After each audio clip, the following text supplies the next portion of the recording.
All right, so yesterday we had a trending day. So remember I said if we break above this previous day's session, then I was looking for a move towards the all-time highs, and you know we broke above it with the CPI news, and then we just kept going after that, and we ended the day right at those overnight highs that hadn't been tested during RTH. We left two small sets of single prints, and we had a trend day bullish imbalance. We had the point of control up here.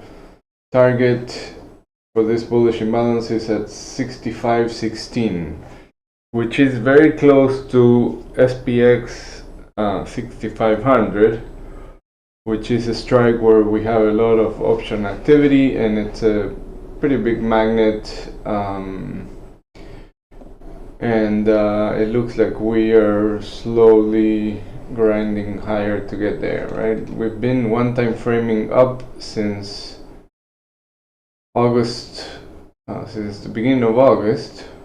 Look how we haven't taken one low yet. We have options expiration on Friday, which means that things are likely about to shift, because we have all these options that expire Friday, monthly options, and they need to be adjusted, close, expiring, etc. So dealers have to adjust their positions, so we can expect some more volatility, and I don't know if a shift down back to value, that's very possible, but we'll see. So for now we're long, and we have to be long unless we go back below the previous week's high, right? So if we get back inside the previous week's high, below the 20-day point of control, then I would think that we could see some more shorts. But for now, I think all these dips could be viable.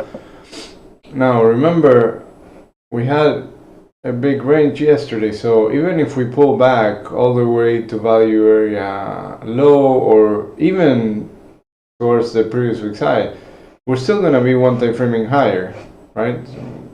Still trading, trending higher. So even though we might see a drop into this area that could look very, very bearish, we're still going to be trending higher on the daily time frame. So just keep that in mind, because it's easy to get caught with the order flow if you see a big drop and thinking, oh, the world is over, let's buy puts, this is going to zero. But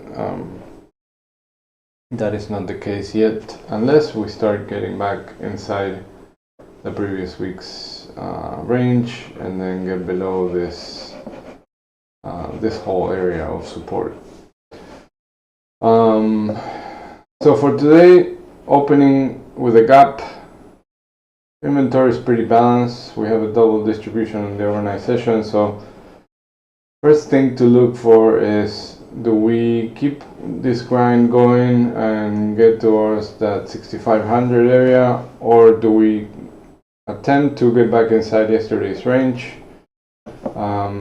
If we do, then I'm going to be looking for that overnight low to act as support. You see the 6460 low volume node. So I'm going to look for initial, if we get in here, I'm going to look for a look below and fill on the overnight low, and then a move back above to keep this move going. But if we get below that 6460 and I see order flow picking up to the downside, then I'm going to be looking for a value area sweep, and likely moving towards yesterday's value area low, which is a 64.34 right here. But also remembering that there's a lot of buyers that could show up at the single print, or at yesterday's IB high, or at yesterday's half. So keeping that in mind, watching the order flow. And on the upside, it's just, you know, looking for this area to support initially, which is the low volume area, right, that separates these two distributions for initial support, and then see if we can go back to the top of the range and then keep going higher towards that 65.16.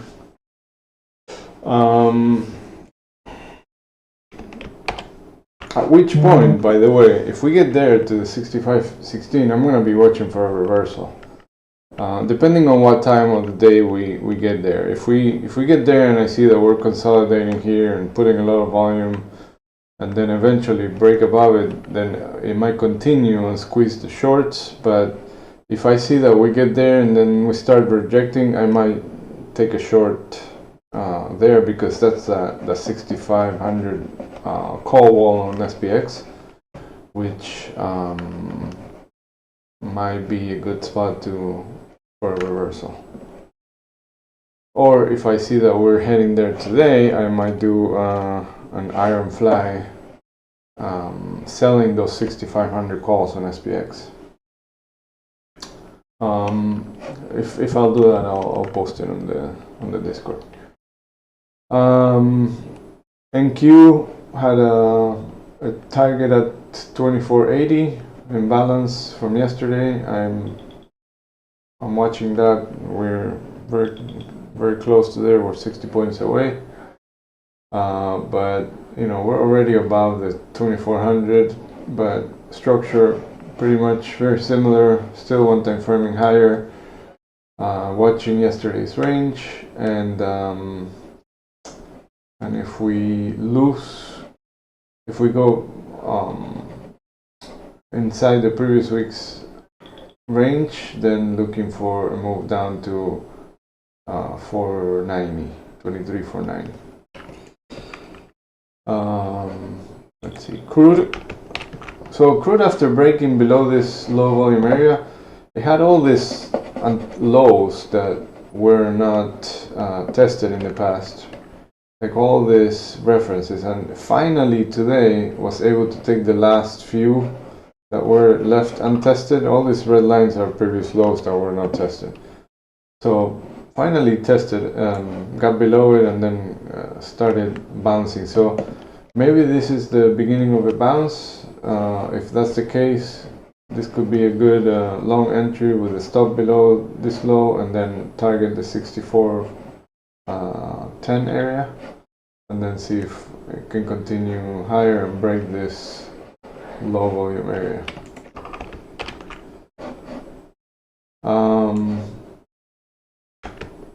Gold. So gold,